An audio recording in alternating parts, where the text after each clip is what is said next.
I wasn't invited to my own sister's wedding. They sent 104 invitations, even to the neighbor's dog, but forgot my when I asked Mom said, "Must have been a mistake. You were supposed to get one an hour later." My sister accidentally texted the family group chat, TBH, the dog's a better guess then. And I replied nice and froze the $13,500 budget, flagged every vendor, then walked into City Hall with a folder. "I wasn't invited to my own sister's wedding. You to the wedding? Don't be ridiculous." That's what my mom said, not even looking up from the pot she was stirring. They probably assumed you would come anyway. It was 7:0 for him. I brought her coffee, like I had every Friday for the past 5 years. I didn't ask. I just showed up, helped quietly. "Always didn't you want to say weddings are just overpriced parties?" she added with a faint disapproving smile. "No, I didn't say that. I pay for $13,500. That's what I wired Alina over 4 months to help out for the venue, the flowers, the down payment on her dress. But somehow the neighbor's dog got an invitation, and I didn't. It must have been a mix-up," Mom said quieter. Now, I didn't respond. I just walked out of the kitchen. I was already building a plan in my head. An hour later, I was in my car when the family group chat bust. I opened it. "Lena, TBH, the dog's a better guess than him." I typed nice and hit send.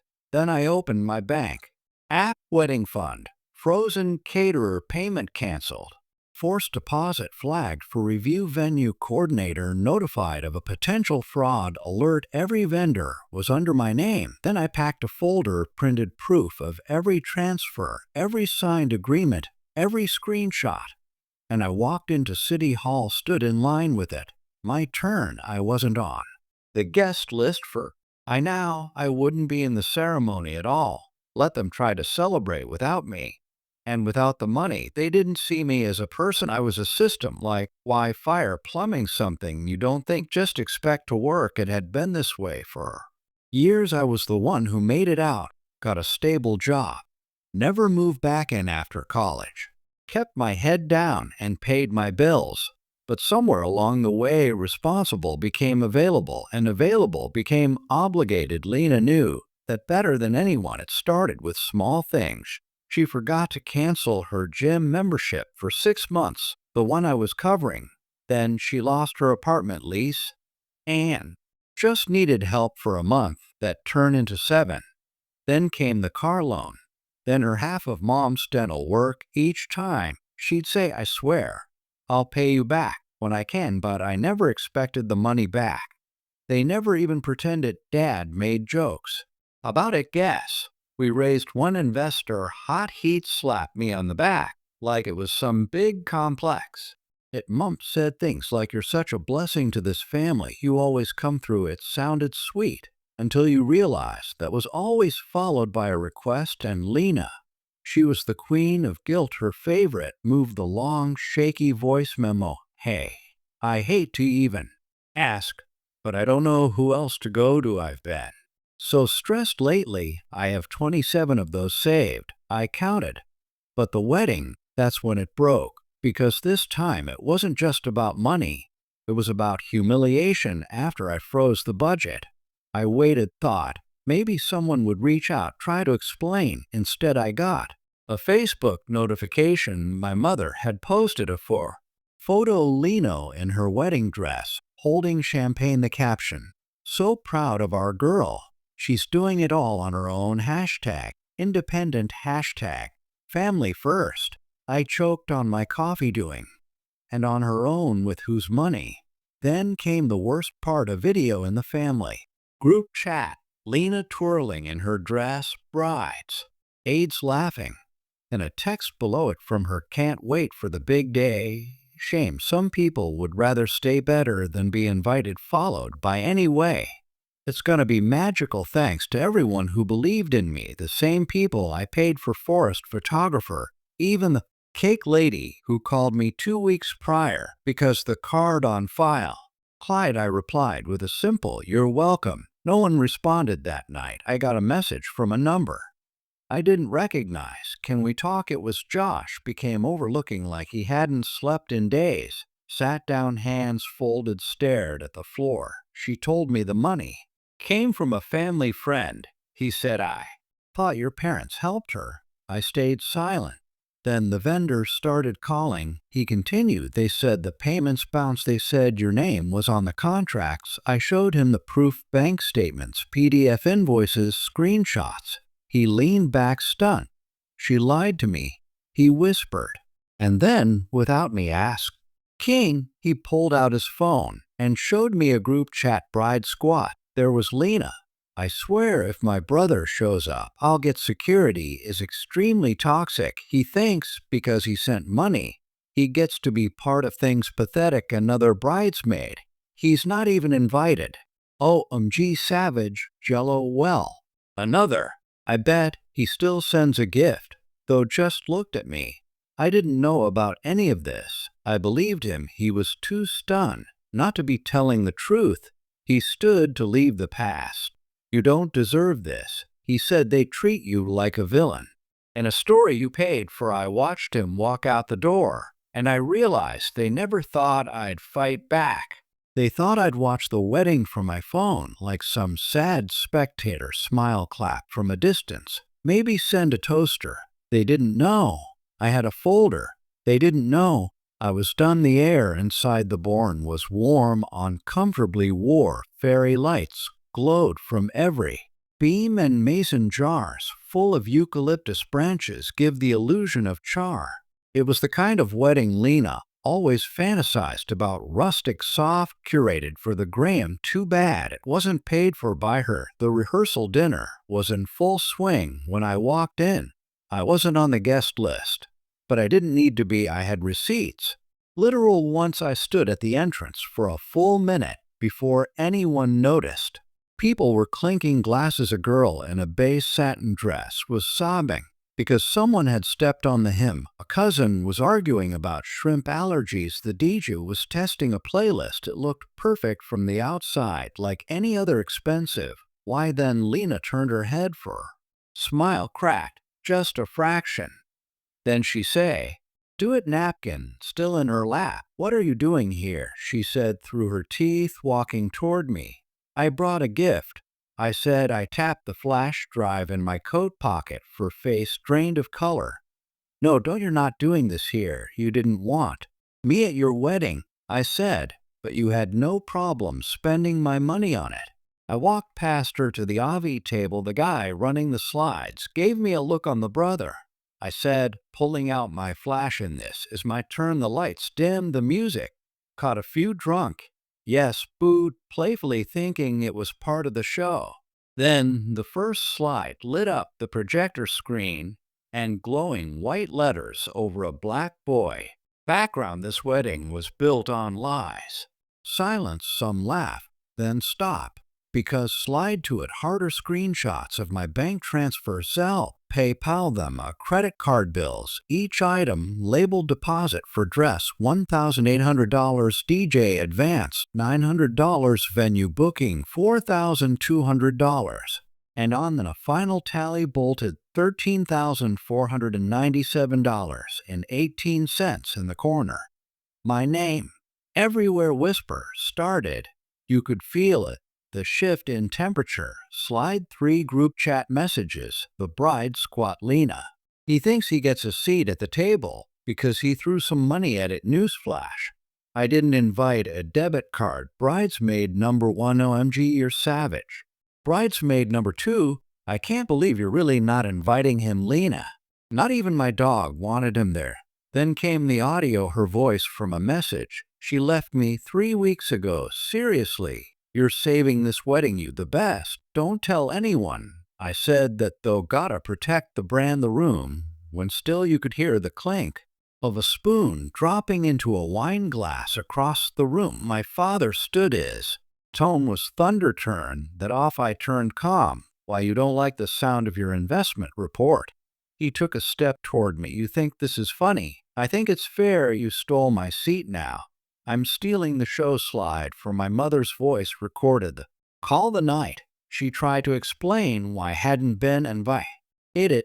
It's not about you, Lena. Just didn't want you in the photos, and frankly, I agree. The silence cracked, and Denise covered her mouth. Cousin Jake mumbled Jesus.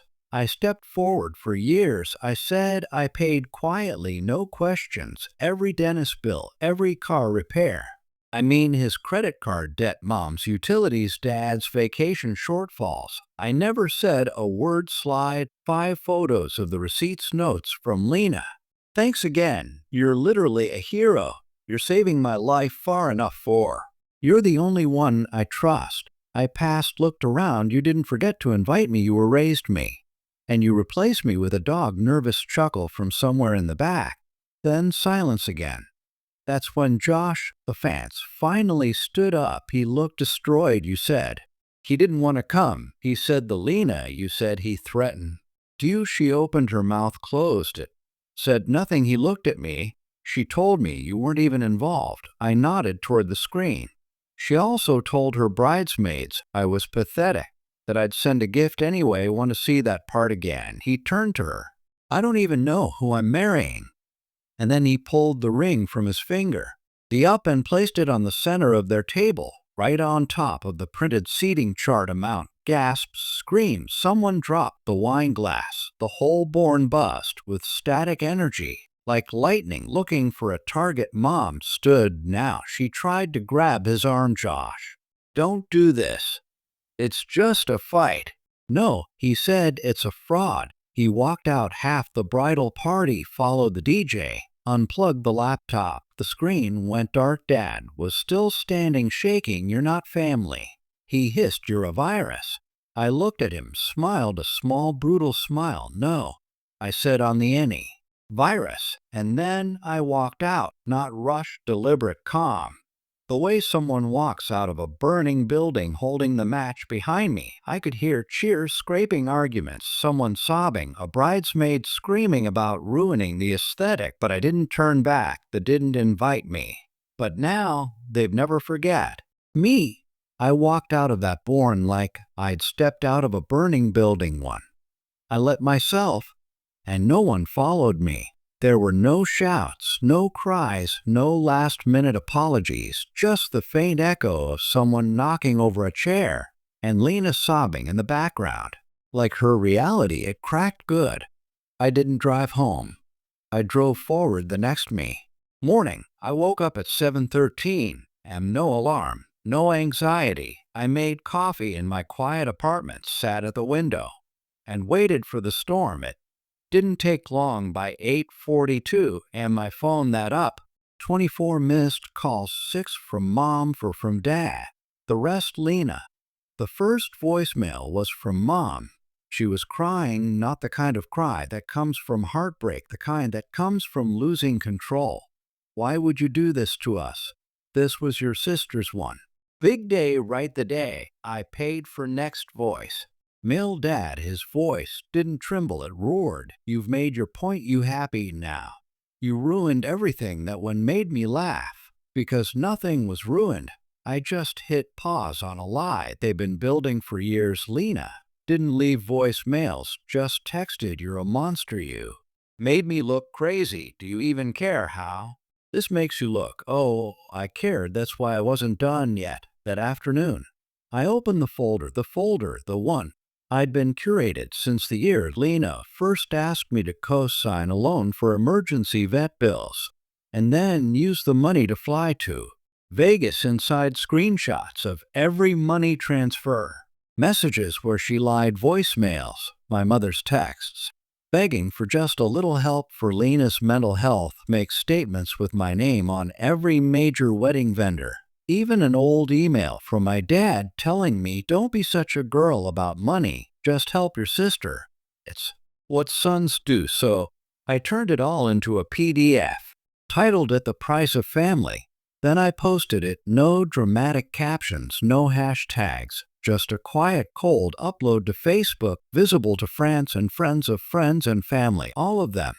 Then I logged off. But the internet doesn't sleep. By the next day, the posted over 18,000 views, 300 comments, steams from people I hadn't heard from in years. A classmate messaged me, your story broke something in me. Thank you for saying it out loud. A cousin I hadn't seen since high school wrote. They did the same thing to me. I just never had the receipts. I didn't reply. I didn't need to that night. I got a message from a wedding vendor. The DJ did seen the post. He refunded me without even being asked, said he didn't want to be part of whatever that was then. The photographer messaged, said she was considering backing out of her car contract with Lena entirely, said the energy around the wedding had turned toxic. By one winter, started ghosting her. Even the cake company pulled out, and I didn't have to do a thing. 3 days later, I got a knock at my door. I didn't answer. It was my father. I watched him through the people. He stood there for 4 minutes, not knocking, just waiting. Then he left a letter. Wasn't an apology. It was a deal. You had your moment now. Let's make this go away. You've made your point. Let's move on. You can come to the rescheduled wedding. I stood there staring at the paper. He really thought this was about a seat at the table, that if I got my moment, I'd come crawling back, check that a little silence, and sometime would put the mask back on. No, I didn't want a seat. I burned the whole table that same night. I uploaded a second post, this one with videos, clips from old family dinners where I was marked a birthday where Lena got a cake, and I got a lecture, a voice recording from a car ride where Dad told me, no one needs a martyr if you're in help. If not, please step aside. Then I closed the video with this. This isn't about a wedding. It's about a life, a pattern, a family that only shows up when your wallet opens. You don't owe loyalty to people who demand your silence in return.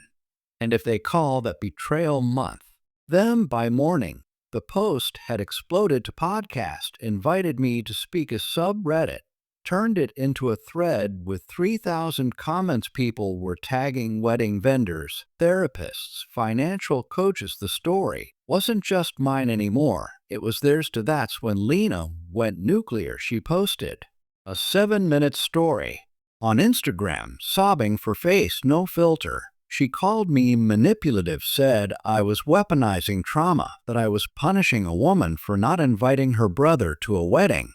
And at the end, she said, he's not the victim, he's just bitter. He always wanted to be the favorite. This is jealousy, nothing more. But people weren't buying it. Someone commented, you're crying in a $1,200 dress he paid for. Maybe sit this one out. Another wrote, girl, he literally has receipts. You have 'em, old geez. And that was the end of her sympathy tour. Last I checked, she locked her account. Mom texted again at night.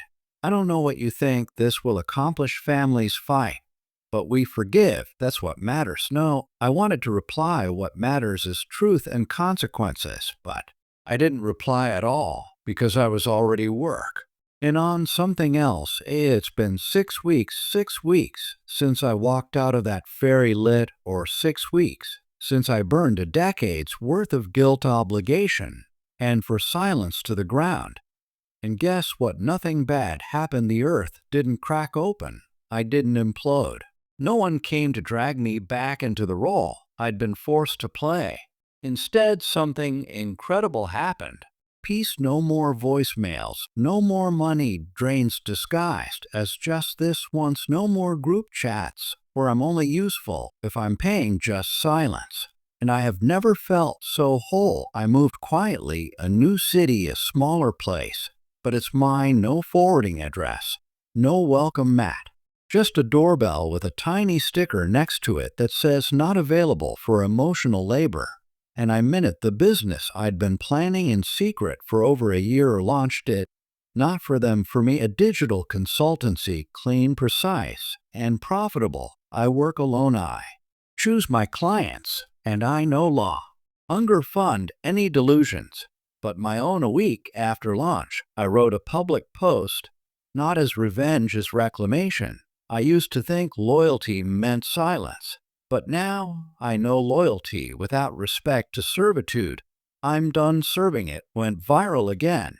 Even a few small business blogs picked it up when headline it.